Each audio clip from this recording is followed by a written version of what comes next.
Bwana Yesu asifiwe sana. Na ningependa kuzungumza na wewe kwa habari ya kitu ambacho kinaitwa ndoto. Moja ya kitu ambacho kimekuwa kikiwasumbua sana watu na watu wengi wamekuwa wakiteseka ni kwa habari ya kitu kinachoitwa ndoto. Na ninaamini wewe sio mgeni na yawezekana unaota ndoto nyingi ambazo zimekuwa zikikusumbua, na mara nyingi umekuwa hata wakati mwingine unaogopa kulala kwa sababu ya ndoto ambazo unaota, na wakati mwingine unashindwa kuelewa Mungu anazungumza nini kwenye maisha yako kuhusu ndoto ambazo zinaendelea wakati unapolala, lakini unashindwa kuelewa nini mipango ya shetani juu ya maisha yako.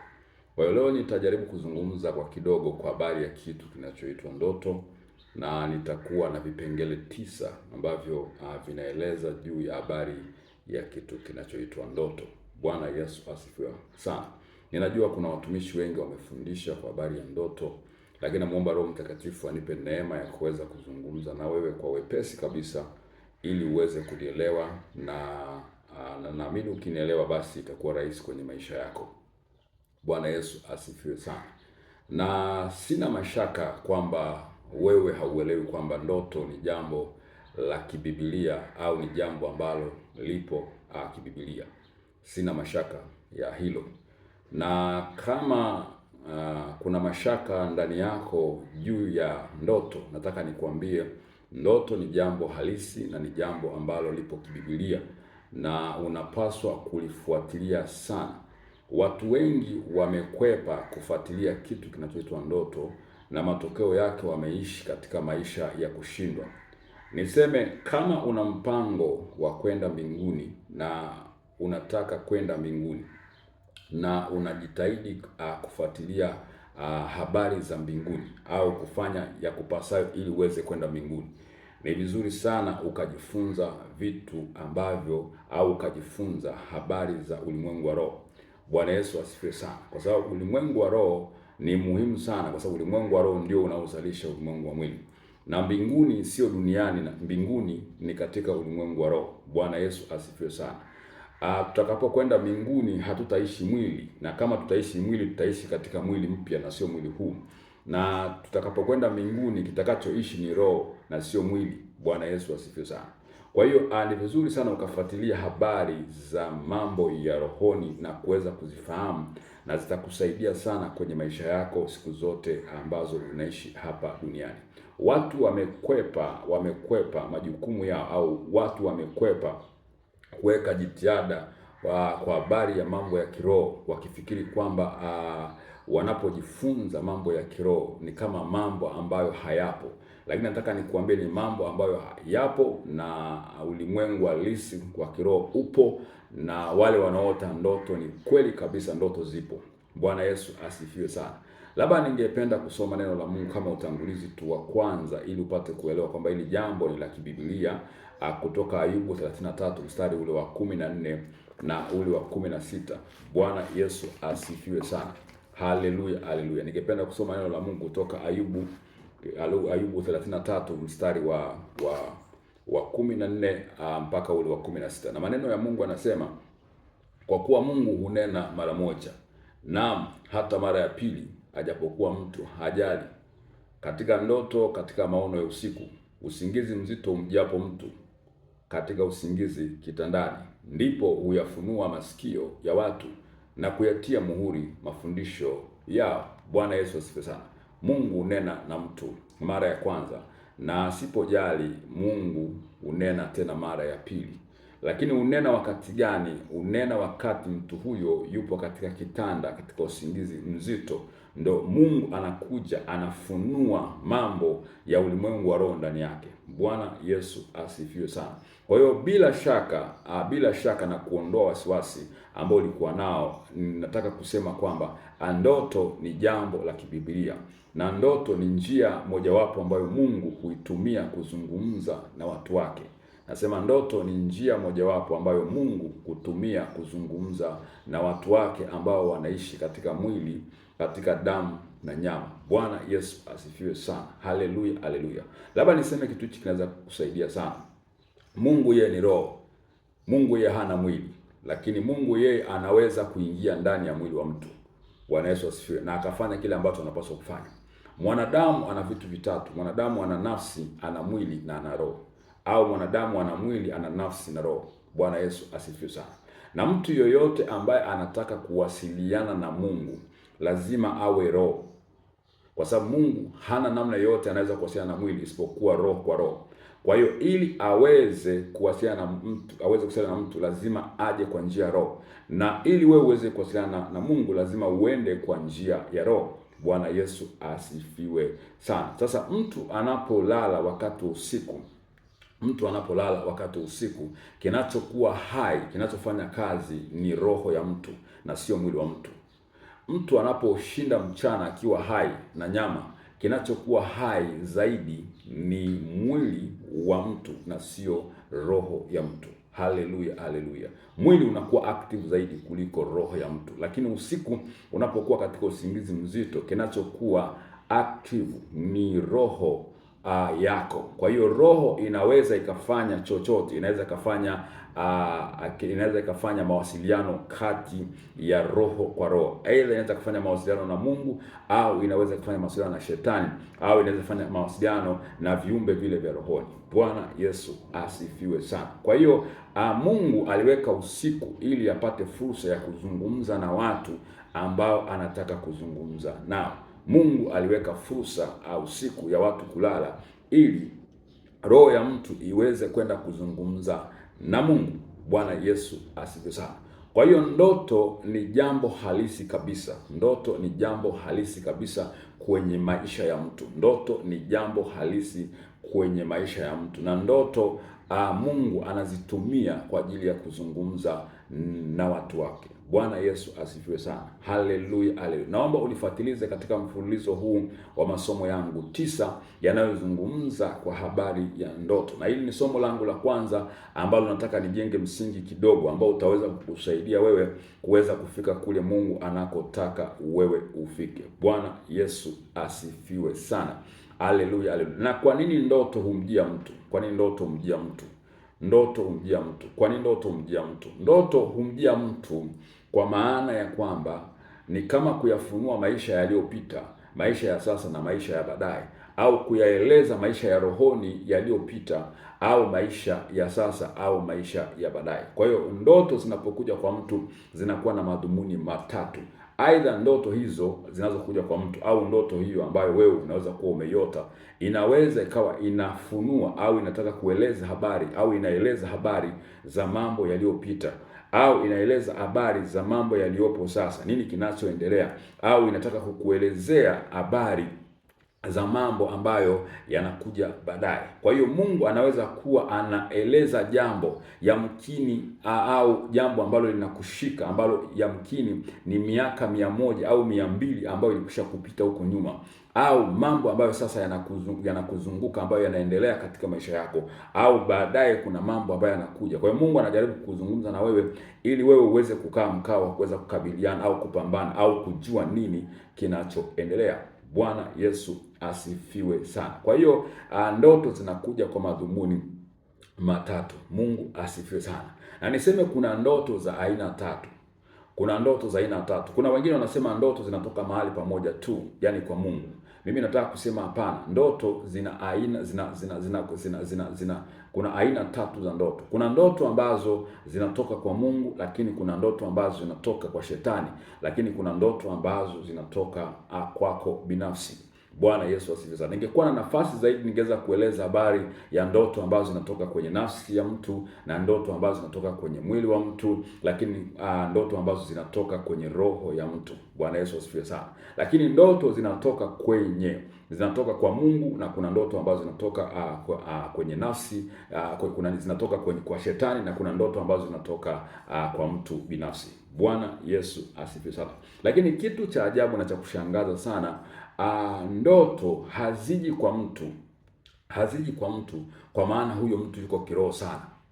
Haziji kwa mtu kwa maana huyo mtu ni mpagani sana. Haziji kwa mtu kwa sababu huyo mtu anaenda kanisani sana. Niseme Mungu katika eneo ambalo ni la kushangaza sana, kupitia kitu kinachoitwa ndoto, Mungu hambagui mtu. awe ameokoka au hajaokoka, awe maskini, awe tajiri, awe anaenda kanisani au aende kanisani, Mungu huzungumza na kila mwanadamu aliyemuumba kwa sura na mfano wake kupitia ndoto. Bwana Yesu asifiwe sana. Haleluya, haleluya, haleluya. Kama alishindwa kuzungumza na wewe kwa sababu uliishi katika mwili sana, mwili ukapata nguvu kuliko roho yako, wakati wa usiku Mungu anakuja kama shahidi. Mungu anakuja kama kuweka ushahidi, kuzungumza na kila mtu. Bwana Yesu asifiwe sana. Kwa hiyo ndoto zinapokuja kwa mtu huwa hazibagui. Ndoto zinapokuja kwa mtu huwa hazibagui. Zinakuja tu, Mungu anajaribu kuzungumza namna ambavyo anataka kuzungumza na wewe, au shetani anajaribu kuzungumza na namna anavyotaka kuzungumza na wewe, au wewe mwenyewe mwili wako unazungumza na wewe kama unazungumza na roho yako kama unavyotaka kuzungumza. Bwana Yesu asifiwe sana. Haleluya, haleluya, haleluya. Na niseme kitu ambacho ni muhimu sana katika huu msingi ambao nataka kuujenga, ambao ni msingi wa siku ya kwanza. Msingi wa siku ya kwanza. Nataka kusema kitu hapa ambacho ni muhimu sana, ambacho watu wanapaswa kukizingatia. Bwana Yesu asifiwe sana. Niseme hakuna ndoto nje na mazingira yako. Hakuna ndoto nje na mazingira ya maisha yako. Kila ndoto inakuja according na mazingira ya maisha yako. Yaani kila ndoto inakuja kulingana na maisha unayoishi. Kulingana na maisha unayoishi. Aidha unaweza ukawa unaambiwa maisha unayoishi ni mabaya, au maisha unayoishi ni mazuri, au maisha unayoishi yameshakuwa ataki na shetani, au maisha unayoishi yatakuletea mauti huko baadaye, au maisha unayoishi yatakuletea ajali, au maisha unayoishi yatakuletea baraka na kadhalika na kadhalika. Kwa hiyo Mungu hupenda kuzungumza na mtu kulingana na mazingira ya mtu. Bwana Yesu asifiwe sana. Haleluya, haleluya. Mungu asifiwe sana. Jambo lingine la msingi la kuzingatia kwenye msingi wetu wa kuweka sasa, ambao tunaweka sasa, ni kwamba ndoto zote anazoota mtu zinapita kwenye kitu kinachoitwa mlango. Ndoto zote ambazo mtu anaota zinapita kwenye kitu kinaitwa mlango, au mlango wa ndoto, au lango la ndoto. Bwana Yesu asifiwe sana. Lango la ndoto. Sasa inategemea katika lango la ndoto ni nani amesimama kwenye lile lango, na yule aliyesimama katika lango ndiye atakayeamua aina ya ndoto ambayo utakwenda kuiota. Kama ni Mungu amesimama katika lile lango, basi ndoto zitakazokuwa zinakuja kwako ni ndoto ambazo zimetoka kwa Bwana. Lakini kama adui amesimama, yani shetani amesimama kwenye lile lango, basi ndoto zitakazokuwa zinakuja pale ni ndoto ambazo zinatoka kwa shetani. Lakini kama ni wewe mwenyewe umesimama kwenye lango, basi ndoto zitakazokuwa zinakuja pale ni ndoto zinazotoka kwenye mwili wako kwenda kwenye roho yako. Bwana Yesu asifiwe sana. Kwa hiyo muamuzi wa ndoto gani wote ni yule aliyesimama katika lile lango, na yule aliyesimama katika lile lango ndiye atakayeamua ni aina gani ya ndoto zipite pale. Bwana Yesu asifiwe sana. Ikiwa mlango wako wa ndoto wapo malaika wanaolinda ule mlango, basi Mungu itakuwa rahisi kuendelea kusema na wewe. Lakini ikiwa mlango wako wa ndoto wamekaa mashetani, basi jua ya kwamba shetani ataendelea kusema na wewe.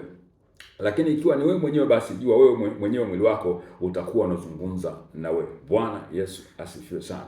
Popote unaponitazama, mimi ni mtumishi wa Mungu, mchungaji Jesse, na kuletea somo ambalo linaitwa ndoto, na nitakuomba ufulizane na mimi kwa vipindi vyote 9 ambavyo nitazungumza kwa habari ya ndoto, na nitaamini ya kwamba utakwenda kufunguliwa sana na utakwenda kupokea upeo mkubwa sana kuhusu kitu kinachoitwa ndoto. Bwana Yesu asifiwe sana. Lakini sio tu hilo, inategemea muotaji ndoto anataka nini katika ulimwengu wake wa roho, kwa sababu kuna vitu ambavyo unaweza ukawa sababu wewe kuleta ndoto za aina fulani. Narudia kusema tena, ili uote ndoto inategemea muota ndoto amekaa vipi, kwa sababu wewe unaweza ukawa sababu ya kusababisha aina ya ndoto kukujia kwenye maisha yako. Kwa hiyo the way utakavyojiandaa na the way unavyoishi inaamua sana aina ya ndoto kukujia katika maisha yako. Ni nani ambao unawasiliana na wao? Ni nani ambao unakula nao? Ni nani ambao unaishi nao? Ni wapi ambapo unaishi? Ni watu gani ambao unaishi nao? Ni aina gani ya nguo unazivaa? Ni aina gani ya kitanda unacholalia? Ni aina gani ya mazingira wewe upendelea kwenda? Wewe ni mtu wa klabu, wewe ni mtu wa disco, au wewe ni mtu wa wapi? Kwa hiyo maisha unayoishi yanaweza yakaamua ni aina gani ya ndoto ambazo wewe utakwenda kuziota, kwa sababu kuna ndoto zingine zinaweza zikamfungulia Mungu kwenye maisha yako akaja, na kuna ndoto zingine ambazo zinaweza zikamfungulia shetani kwenye maisha yako akaja, lakini kuna ndoto zingine zinaweza zikakufungulia wewe ukaenda kwenye ulimwengu wa roho kwa ajili ya kukuletea ndoto. Bwana Yesu asifiwe sana. Sasa watu wengi hili hawalielewi, na hili ndio limekuwa kubwa sana, ambalo limekuwa likizalisha vitu kwenye ulimwengu wa roho. Alafu unakuta mtu anaota ndoto ambazo ni hatari sana kwenye maisha, na ambazo ndoto zile zinatumika kama silaha ya uharibifu au chombo cha kuua maisha ya mtu. Bwana Yesu asifiwe sana. Haleluya, haleluya. Niseme katika mfumo ambao ni muhimu sana wa kuzingatia, ni mfumo wa ulimwengu wa roho katika ndoto, kwa sababu kupitia ndoto panaweza pakatokea mapando kabisa mabaya kwenye maisha yako. Na niseme ulimwengu wa roho ni halisi zaidi kuliko ulimwengu wa nyama. Ulimwengu wa roho ni halisi zaidi kuliko ulimwengu wa nyama. Yanayoendelea katika ulimwengu wa roho ni halisi zaidi kuliko yanayoendelea katika ulimwengu wa nyama. Mambo yote unayoyaona katika ulimwengu wa nyama yalitokea katika ulimwengu wa roho. Yalitengenezwa katika ulimwengu wa roho. Aidha yalitengenezwa na Mungu au yalitengenezwa na shetani, yakaja katika ulimwengu wa nyama. Unachokiona katika ulimwengu wa nyama ni vitu ambavyo vimekuwa printed kutoka kwenye ulimwengu wa roho kuja kwenye ulimwengu wa nyama. Bwana Yesu asifiwe sana. Kwa hiyo inategemea sana wewe unauandaaje ulimwengu wako wa roho ukuletee kitu gani. Bwana Yesu asifiwe sana. Niseme wakati wa usiku ni wakati ambapo unapaswa kuwa active sana kuliko wakati wa mchana. Wakati wa usiku ndio wakati ambapo unapaswa kuwa active sana kuliko wakati wa mchana. Sikiza nikwambie kitu cha ajabu sana. Hii mashetani wanajua, hii wachawi wanajua, hii kuzimu wanajua. Kuzimu wanatenda kazi usiku sana kuliko mchana, kwa sababu usiku wanagundua ulimwengu wa roho ndio halisi zaidi kuliko ulimwengu wa nyama. Usiku ndipo mahali ambapo wanaweza wakapanda magonjwa. Usiku ndipo wanaweza wakapanda pressure, wanaweza wakapanda sukari, HIV na magonjwa mengine. Usiku ndio wanaweza wakatengeneza ajali kwa ajili ya mtu. Bwana Yesu asifiwe. Hakuna kimpatacho mtu katika ulimwengu wa nyama ambacho hakikutoka kwenye ulimwengu wa roho, na hakuna kimpatacho mtu katika ulimwengu wa nyama ambacho hakikutengenezwa katika ulimwengu wa roho. Bwana Yesu asifiwe sana. Haleluya, haleluya, haleluya. Mungu atukuzwe sana. Kwa hiyo unapolala usiku sio wakati wa kulala na kustarehe, ni wakati wa kusababisha roho yako iwe active kwenda kwenye ulimwengu wa roho ili kufanya kile ambacho inapaswa kufanya. Haleluya, haleluya. Kwa hiyo kuna maandalizi ambayo unapaswa kuyafanya kabla ya kulala ili kutengeneza ulimwengu wako wa roho, ili ulimwengu wa roho uweze kuamua kuleta aina ya ndoto kulingana na maandalizi uliyoyafanya. Bwana Yesu asifiwe sana. Sasa hii watu wengi sana huwa hawafanyi maandalizi. Watu unakuta mtu anakwenda kulala alikuwa ameishia kwenye TikTok. Yaani ameishiria usingizini akiwa anaangalia TikTok. Anaangalia nini? Anaangalia picha za X au anaangalia matakataka fulani. Kwa hiyo unakuta anazama kwenye ulimwengu wa roho akiwa na system ya kile ambacho kilikuwa kinaonekana kwenye macho yake. Bwana Yesu asifiwe sana.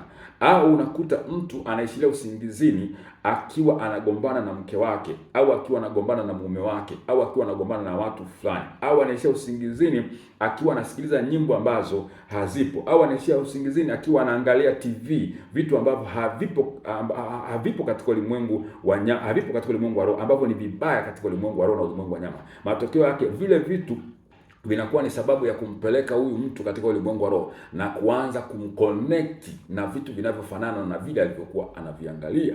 Bwana Yesu asifiwe sana. Kwa hiyo kimsingi unapaswa kujiandaa kabisa kabla hujaenda kulala, kwa sababu hauendi kulala bali ni mwili unakwenda kulala, lakini roho haiendi kulala, roho inaingia kazini. Kwa hiyo roho yako lazima itembee kufanya vitu ambavyo vitakwenda kuzalishwa katika ulimwengu wa nyama. Aidha roho yako iende ikaombe katika ulimwengu wa roho, au roho yako iende ikafanye ibada katika ulimwengu wa roho, au roho yako iende ikavunje na kuharibu madhabahu za giza. Kwa hiyo usiku usiku ni wakati wa kuituma roho yako kwenda kufanya kazi. Bwana Yesu asifiwe sana.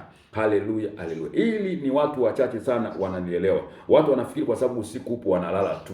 Lakini nataka kusema usiku ndio wakati wa wewe kuingia kazini. Kama wachawi wanaingia kazini usiku, basi na wewe unapaswa kuingia kazini usiku. Kama wachawi wanaingia katika roho, wanapeperuka, wanapaa, basi na wewe unapaswa kupaa huo wakati wa usiku katika jina la Yesu Kristo wa Nazareti. Kwa hiyo kuna maandalizi kabla ya kwenda kulala. Mimi huwa nasema ya kwamba kwa watu wanaojifahamu vizuri katika ulimwengu wa roho au wanaofahamu habari za rohoni, lazima ujiandae masaa mawili kabla ya kwenda kulala. Lazima ujiandae masaa mawili kabla ya kwenda kulala. Aidha masaa mawili ya utulivu, au masaa mawili ya kusoma neno la Mungu, au masaa mawili ya kutafakari neno la Mungu, au masaa mawili ya kusikiliza neno la Mungu, au masaa mawili ya kuomba. Na zaidi ni kuomba na kutafakari neno la Mungu kwa ajili ya kujiandaa ni nini ambacho unakwenda kukifanya katika ulimwengu wa roho, au ni akina nani ambao unataka kukutana nao katika ulimwengu wa roho, au ni shughuli gani ambazo unataka kwenda kukutana katika ulimwengu wa roho, au unataka Roho Mtakatifu azungumze na wewe nini juu ya mambo yako ya duniani,